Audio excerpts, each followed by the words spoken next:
Good morning, everyone, or good afternoon, everyone. I would like to begin this presentation by asking you something. Asking you to imagine something. Imagine that the world was a giant game board and that all of life's most difficult decisions, how to talk to that annoying manager, how to deal with that estranged friend, all of them could be answered with plain and simple math. That is the reality that I am going to introduce to you today, using the concept of game theory. This clicker. The most famous clicker, next slide thing. Okay, thank you. Okay, so what I was saying was, game theory is a field of applied mathematics that works with determining the best strategy possible when your outcome depends on what the other person does. So it's pretty accurate when we're talking about life itself, right? And the most famous problem from game theory is called the prisoner's dilemma. And instead of telling you what the prisoner's dilemma is, I would like to show you. I would like 2 volunteers to come up on stage. Raise your hands if you want to do volunteers.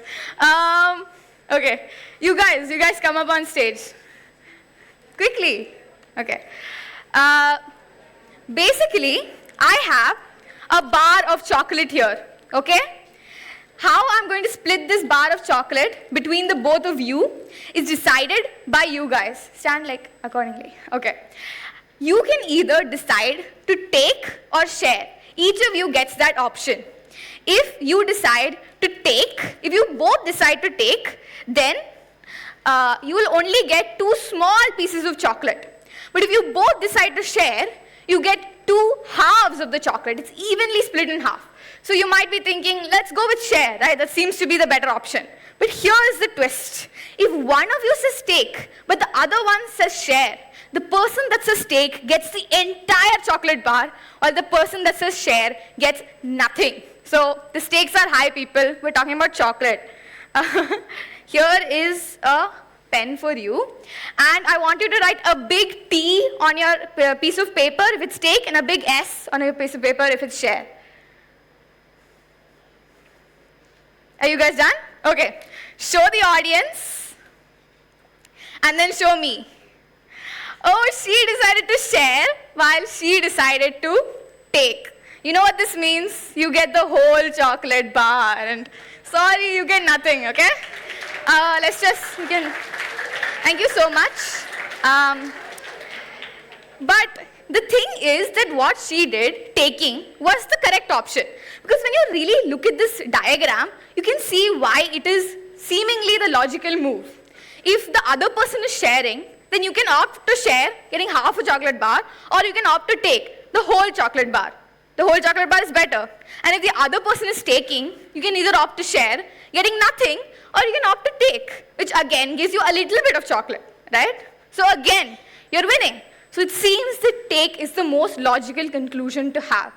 But the thing is that if everybody makes the same logical conclusion, we end up in a scenario where everybody gets the tiniest bit of chocolate while they could have easily gotten the huge chunks.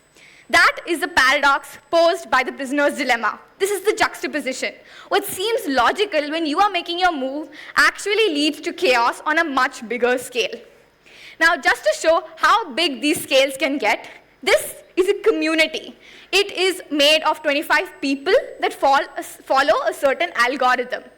And these algorithms and simulations are based on Robert Axelrod's theories and papers. And we are just going to see how it plays out. This is a scenario where they are all always share members. They will always opt for share. So, since they're only playing against other people that will share, they'll all get that half bar of chocolate. They'll all win. They'll all get an even 480 points in my equivalent point system. So, that's great, right? That's a utopia. Everyone is contented, everyone is happy.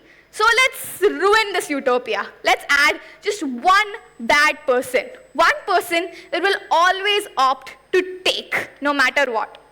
Now, of course, everybody else is sharing, so the take person is going to get a lot of big chocolate bars.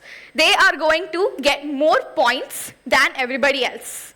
And because it's a community where we are reproducing the most winning candidates and we are removing the least performing candidates, the always take members reproduce. There's more of them in the community. And now they're playing against each other as well. They're each scoring lesser than the first always take member scored. Because when they're playing against each other, the always take mechanism is happening, and they end up with the tiny bits of chocolate. And this continues until everybody in that community is an always take member. And they are all discontented. It is a society filled with deceit and mistrust. Because everybody is scoring 0, everybody is getting that tiny bit of chocolate, and nobody is happy. It is the worst possible society we can have. Isn't that interesting? The first person that decided to do the taking actually benefited. But eventually, that led them down the road that created a society that was completely broken. Now, the question is, what do you do when you're playing against a bunch of question marks? You don't know what strategies other players are doing. You don't know what things are going on in their minds. So what strategy do you adopt? And we can learn a lot from the simulations we just saw. The first thing is be nice, right? We don't want to end up creating a full societal disharmony. We don't want a dystopia. So be nice. Start out by cooperating. Work toward a place where everybody's happy, everyone is contented over the first selfish gain. And second, we can't be as fragile as the always share members. The community was broken by a single always take member.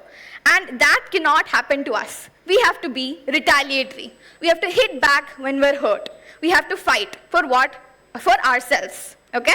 So those are the two tenets that apply to this particular scenario. Now, I would like to introduce to you my favorite little blue guy. You can see him up there with everybody else. And I'm not going to tell you what strategy he adopts, what he does. We're just going to see what happens in these scenarios. In a community of always shares, does he destroy it? Does he lead it to its doom? No, he does not. It is a perfect society. Everybody's happy. Everyone's contented. So it's always better than our always take member, right? It's already better. And let's also see if it has the disadvantages of an always share community. Let's put one bad guy in a community of blue guys and see if it leads it to its collapse. And surprisingly, the bad guy is immediately punished for his actions. He gets so much lesser points than everybody else involved, and he's immediately removed from the whole community. He is hit back. And just to test how far this blue guy can go, let's just put two blue guys in a community filled with always take members. A collapsed society. Can they save it? Yes, they can. Look at it. Just with two blue guys, they created a society where everyone benefited. They rebuilt that utopia from basically nothing. And that is what is so beautiful about this particular strategy. Now you must be thinking, it answers all of our questions, it solves all of our problems. Who is this blue guy? It must be some super complex algorithm, right? No, it's one of the simplest things that you can imagine. The copycat strategy, tit-for-tat, eye for an eye. It will do what you did in the last move. If you decided to take, I'll decide to take. If you decide to cooperate, I'll also cooperate. That's it. That's all that it does, and it works so amazingly well. Because it follows the two tenets, being nice and being retaliatory. Now, the thing is that you must be wondering, this is not particularly new to any of us. The idea of eye for an eye, tit for tat, is kind of embedded in our society. And you would be right. These systems have evolved with our biology. They have evolved as we have evolved from animals, from bacteria. The thing is that all animals, all high-level animals, follow the same tit-for-tat strategies. They cooperate and they retaliate. This is because of Darwin's theory of evolution, survival of the fittest. Who is the fittest in this scenario? Who are the ones that can survive the longest, stay the strongest? It's, of course, the copycat strategy. So those are the ones that breed, that pass their genes on to the next generation. And that is how these things evolved. Our anger forces us to fight back, to be retaliatory. Our guilt, our empathy, our conscience all force us to start out by being nice. And you can even see it in an impala. An impala does not have, mathematical ability. They don't know about game theory. But they still follow the same exact strategies because the impalas follow a strategy called allo-grooming, where they put themselves at risk to remove ticks of another impala. Now, why are they doing this? Why are they self-sacrificing for another animal? Well, they are contributing to social cohesion. If no impala did that, all of the impalas in the community would die of ticks. So they all rely on each other to keep the society going. And that is why these strategies evolved. Be nice, help your impala out, and be retaliatory. Remove the impala if he refuses to cooperate with the societal norms. And the thing is that as we have evolved into humans with cognitive thinking skills, we have kind of drifted away from these biological mechanisms. We are thinking for ourselves now.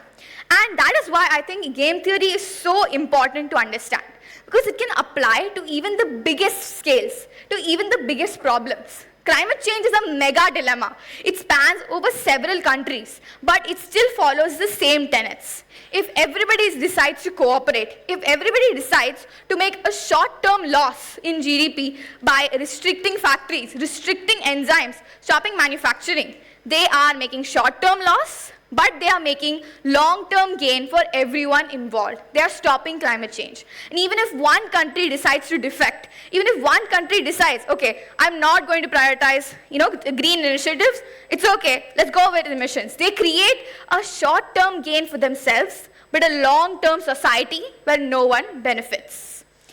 And of course, there's a lot more to game theory than what I have just described here.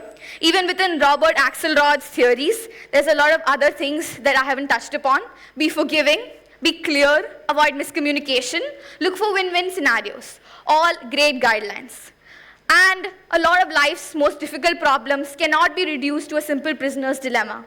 But I still believe that this information is very important to know, because it gives you a scientific answer to the question, why should I be a good person?